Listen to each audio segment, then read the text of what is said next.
Welcome to Serial Killers with Ben Carter. I'm your host, Ben Carter. A box. A simple, unassuming wooden box that would become the epicenter of one of the most heinous crimes in Pakistan's history.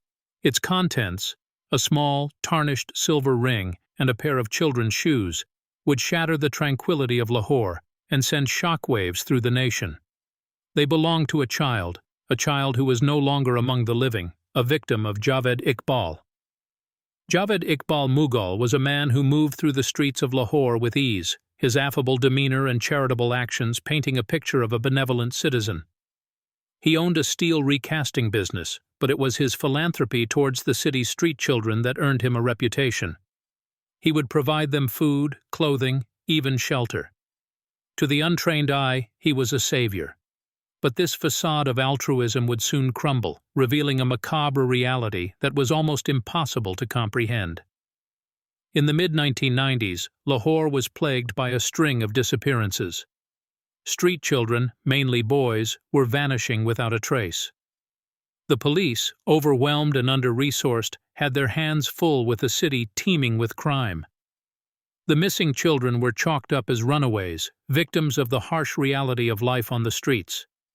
But as the years rolled on, the number of missing children rose into the hundreds, an alarming statistic that was impossible to ignore. It was during this time that Javed Iqbal's charitable efforts seemed to intensify. He would be seen more often in the company of street children, offering them solace and sanctuary. But his true intentions were far from noble. The box, discovered by chance by a local reporter, would turn out to be Iqbal's horrific ledger of his unthinkable acts. Each item within, a chilling token of a life mercilessly taken. The silver ring and the pair of shoes, they belonged to a boy named Ijaz, one of the many street children who had disappeared. The discovery of the box led investigators to Iqbal's home, a place that would later be known as the House of Horrors. The walls of this seemingly ordinary house bore silent witness to the atrocities committed within.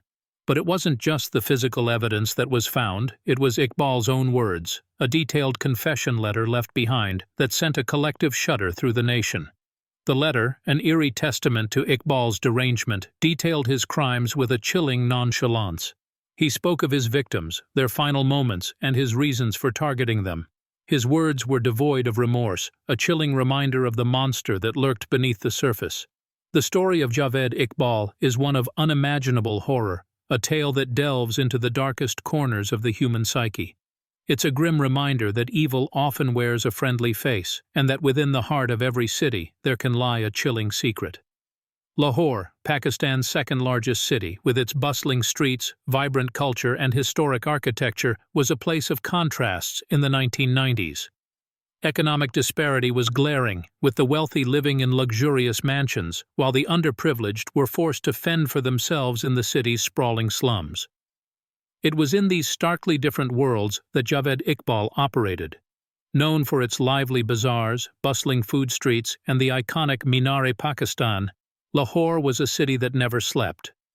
Its diverse population, ranging from affluent businessmen to impoverished street children, painted a vivid picture of Pakistan's socio-economic divide.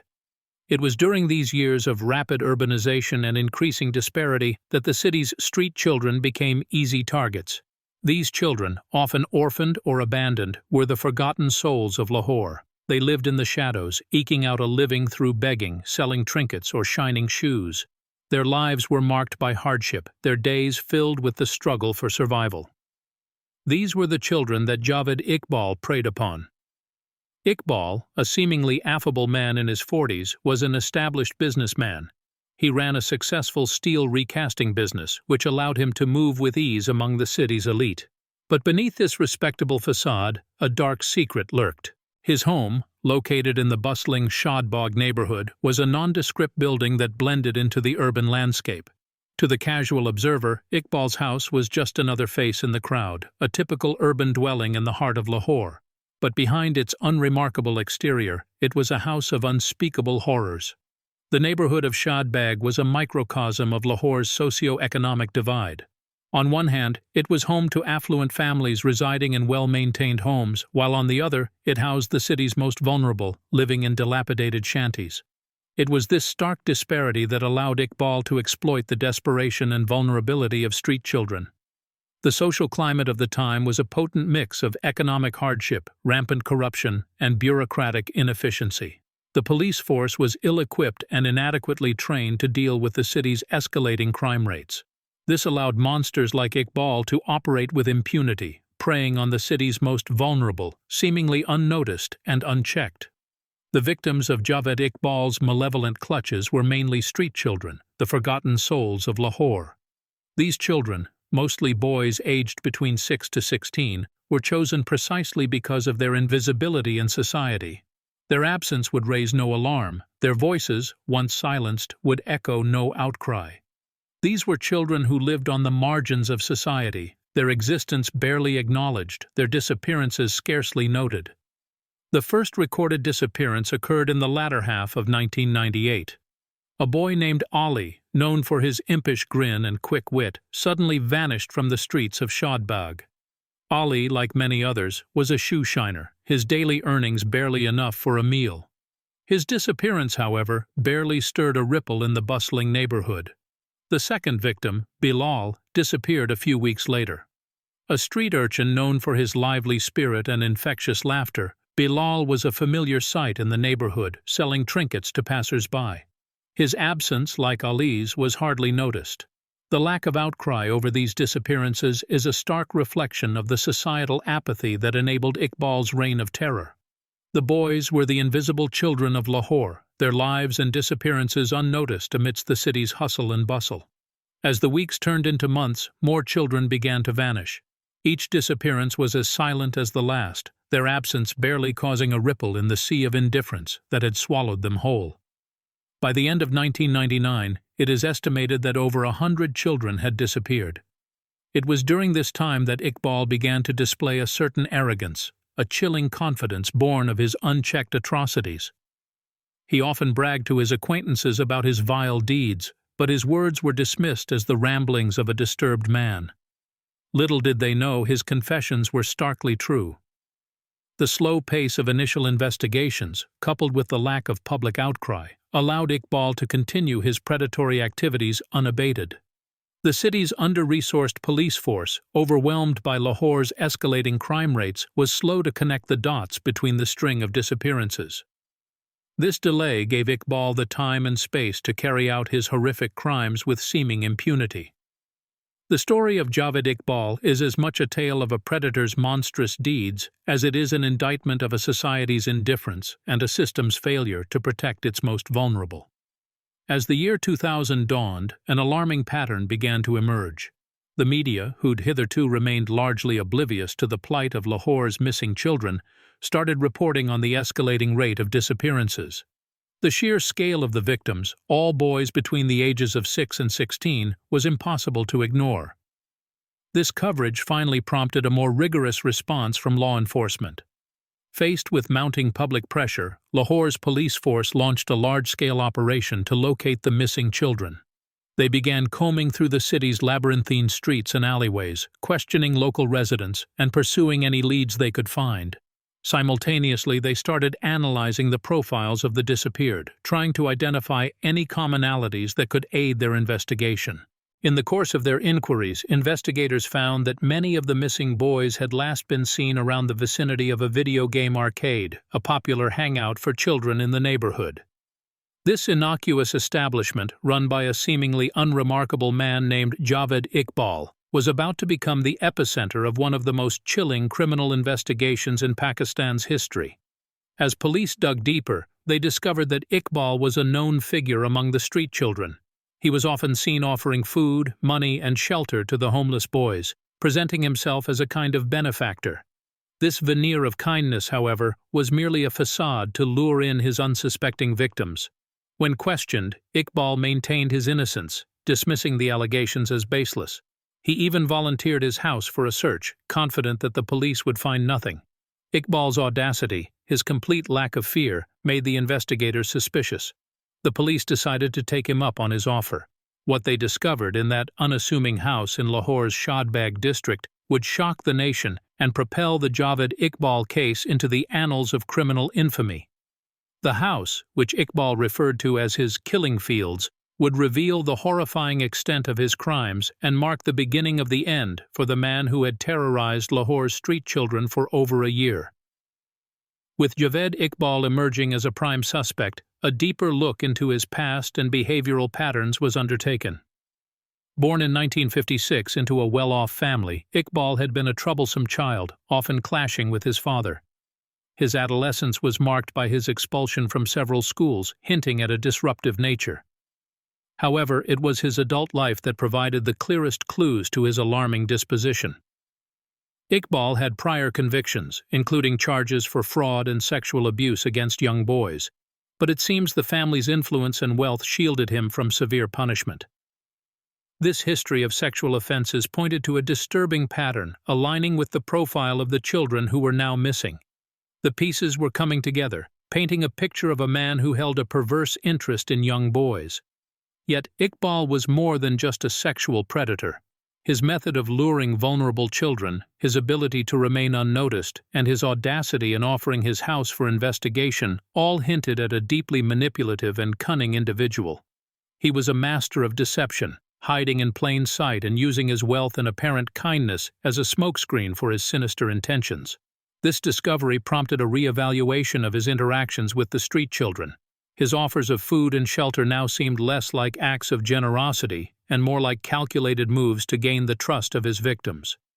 His manipulation did not end with the children.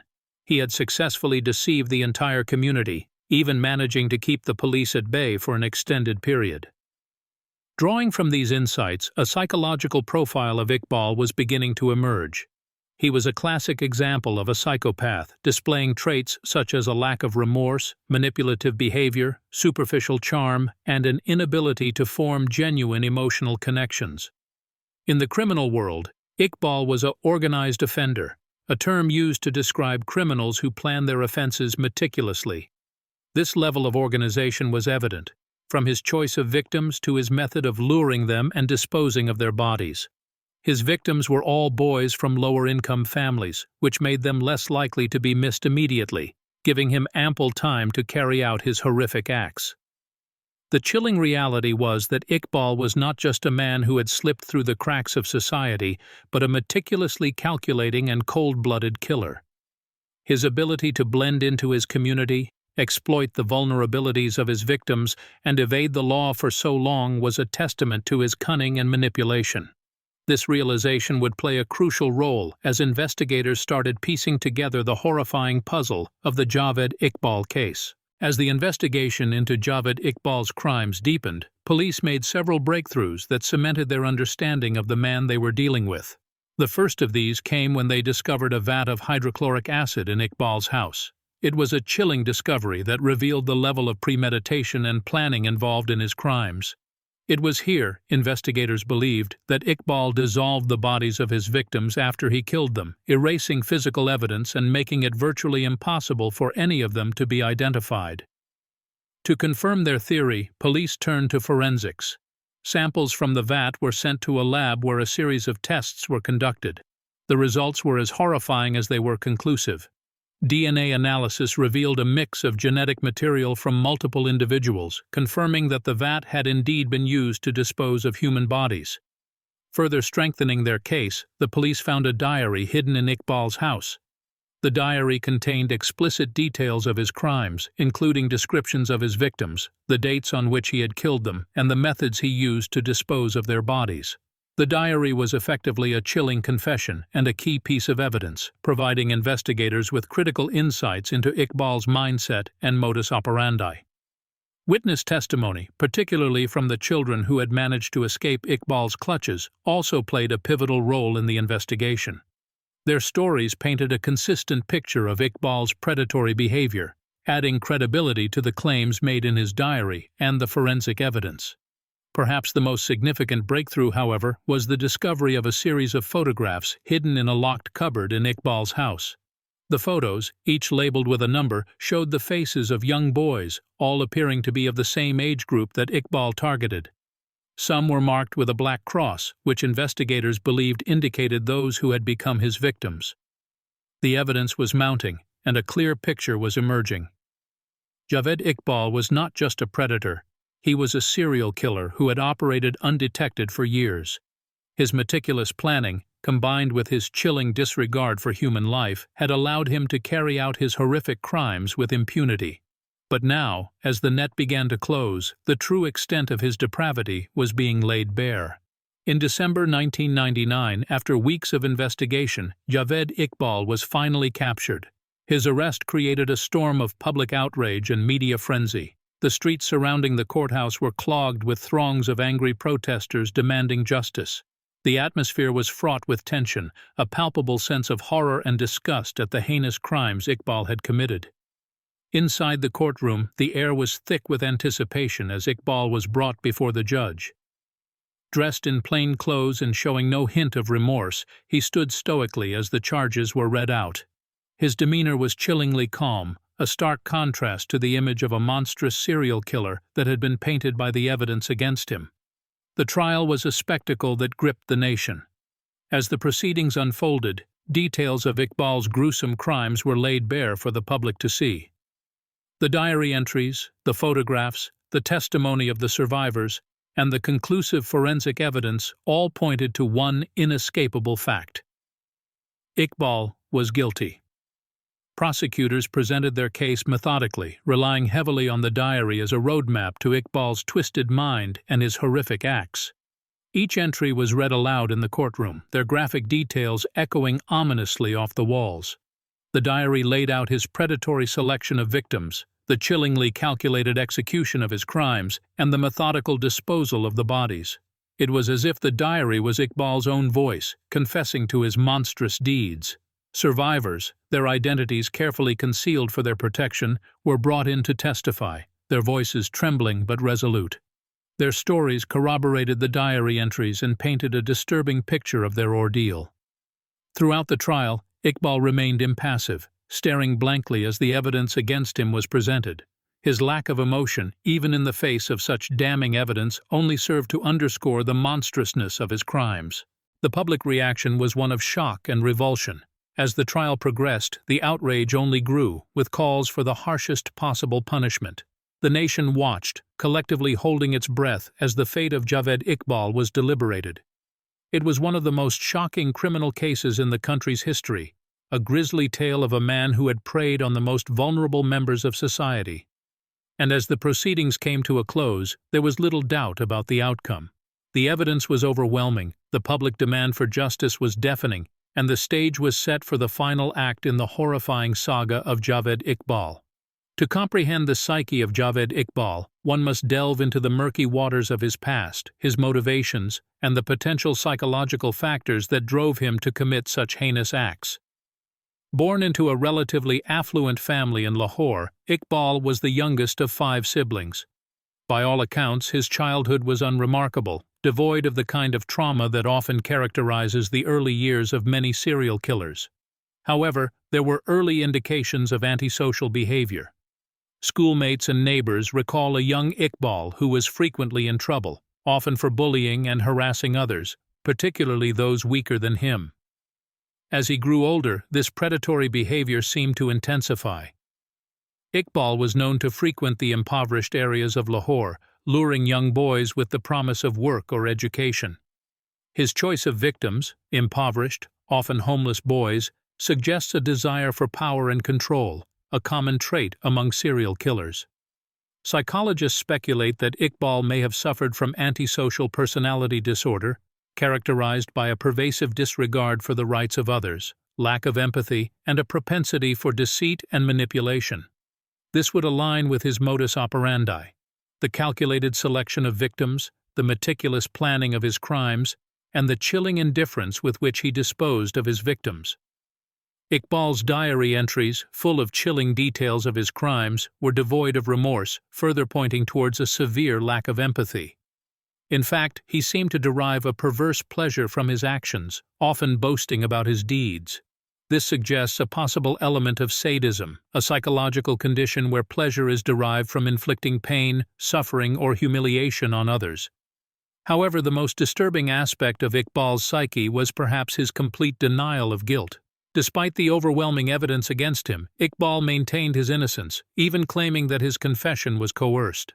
This could be indicative of a narcissistic personality disorder, characterized by an inflated sense of self-importance and a lack of remorse for harmful actions. It is crucial to understand that these are speculative diagnoses based on available information. The true psychological landscape of Javed Iqbal remains as elusive and complex as the man himself. He was a man who eluded societal norms and moral boundaries, a man whose acts of abhorrent cruelty remain a chilling testament to the darkest corners of the human psyche. The aftermath of Javed Iqbal's heinous crimes sent shockwaves through Lahore and all of Pakistan.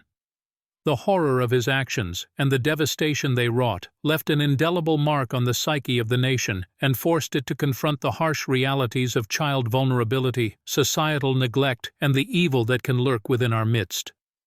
Following the close of the case, the community was left to grapple with the magnitude of the tragedy. Iqbal had preyed on the most vulnerable, often homeless or impoverished boys, who were largely invisible to society. The case exposed a societal blind spot, prompting a nationwide discussion around child safety, poverty, and social responsibility. Non-governmental organizations and community groups sprang into action, focusing on the protection of street children and advocating for their rights. For the survivors, the nightmare was far from over. Many of them, now adults, were forced to live with the scars of their encounters with Iqbal. Therapy and counseling, often beyond their financial reach, became paramount in their struggle to cope with the trauma. Their stories, however tragic, served as a stark reminder of the systemic failure that allowed Iqbal to operate with impunity for so long. The media, too, was forever changed by the Iqbal case. The press, initially reluctant to cover the grisly details, eventually found itself in the throes of a moral and journalistic dilemma. The case was a turning point that pushed Pakistani journalism to mature, to balance the need for sensitivity with the obligation to inform. The legacy of Javed Iqbal is undeniably grim, a dark chapter in the nation's history. Yet it forced a much-needed societal introspection and spurred reforms aimed at protecting the most vulnerable. His victims, though they met with horrific ends, did not die in vain. Their tragedies have become a clarion call for change, a reminder that society must do more to protect its children from the evils that lurk in the shadows. Even today, the name Javed Iqbal is synonymous with the darkest aspects of humanity, a chilling testament to the capacity for cruelty that can exist within a person. It stands as a stark warning and a call to action, an enduring reminder of the urgency to safeguard the future generation from such unspeakable horrors.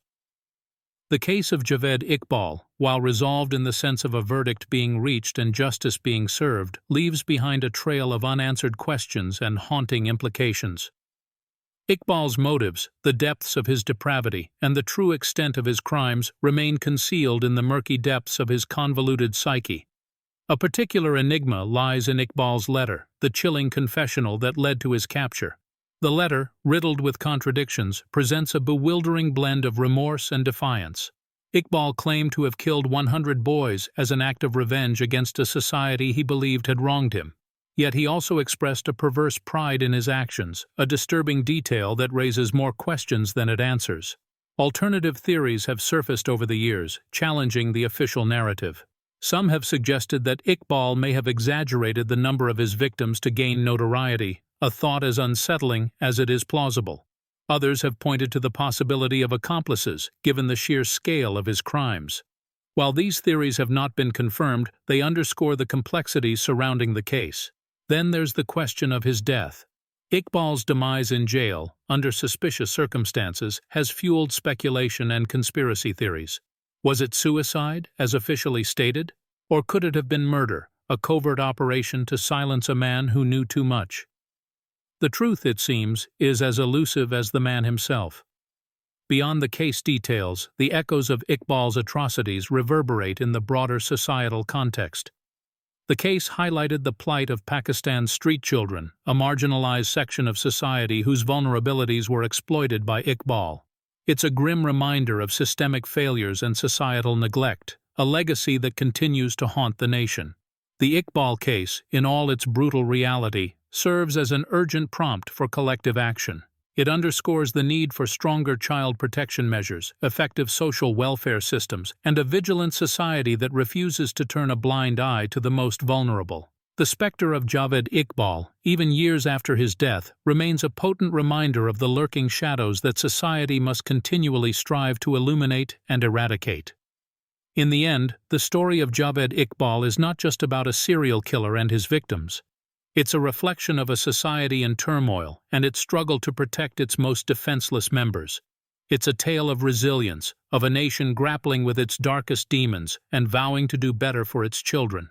It's a haunting narrative that leaves an indelible imprint, serving as a stark reminder of the urgency to safeguard the future generation from such unspeakable horrors. Thanks for listening. This has been Serial Killers with Ben Carter. If you enjoyed today's episode, be sure to follow us wherever you listen to podcasts, and if you'd like to support the show, subscribe to the Forbidden Knowledge Network on Patreon. Subscribe now.